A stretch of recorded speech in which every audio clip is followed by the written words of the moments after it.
You cannot please God, no matter how hard you try, no matter how many works that you do. You cannot please God unless you have faith. Because the word tells us that it's impossible to please God without faith. That's why it's so important that when you're reading your word, that you actually really believe what you read. That's why it's so important that when you pray, that you really believe what you're praying for. Because if you're doubting, then you're not going to want to go and read the word because you don't even believe in the prayer that you're praying. If you're doubting the word, if you're not believing in the word, then you're not going to want to read the word. But once you start really believing that God gave us a book, a guidebook to guide us through this life, a book that is alive and sharper than any two-edged sword. Once you start really believing that the Bible is God's word, that's when you will want to read it. And when you really start to realize that you can talk to the Creator, the one who created you, the one who created this earth.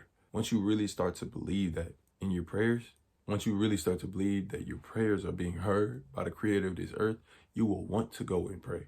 And that's when you will start to please God. And that's when you'll really start to live a life that's pleasing to God. And that's when God will start to bless you, because not only are you reading the word and spending time with him, but you also have faith. And when you have faith, you will do the works that God is telling you, because faith without works is dead.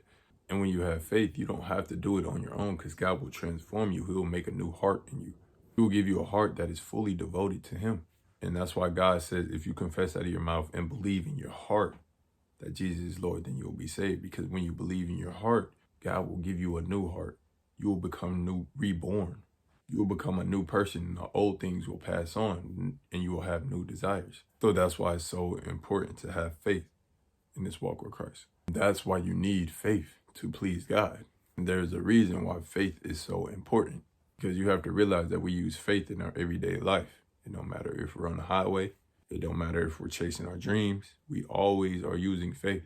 And say you had a dream that you wanted to accomplish, because we all have dreams. We all have passions in the life that we want to live.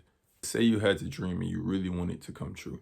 In order for you to get that dream, in order for you to accomplish that dream, you need to have faith. Because wanting it is not enough. Because if you don't have faith that the dream will come true, after 1 or 2 weeks, when that motivation runs out, and when trials and tribulations start to come your way, you're going to stop believing in that dream. Because you're going to feel like it's impossible to get there. You're going to feel like it's too hard to get there. So you're going to give up after 1 or 2 weeks. And that's the same thing with Christ. If you don't really have faith in what you believe in, then you're going to give up after 1 or 2 weeks.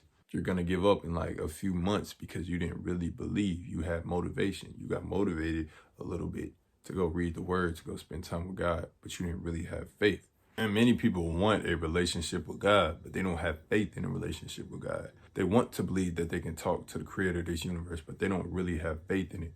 Just like a lot of people when they're chasing their dreams and passions, they want the life, but they don't really believe it.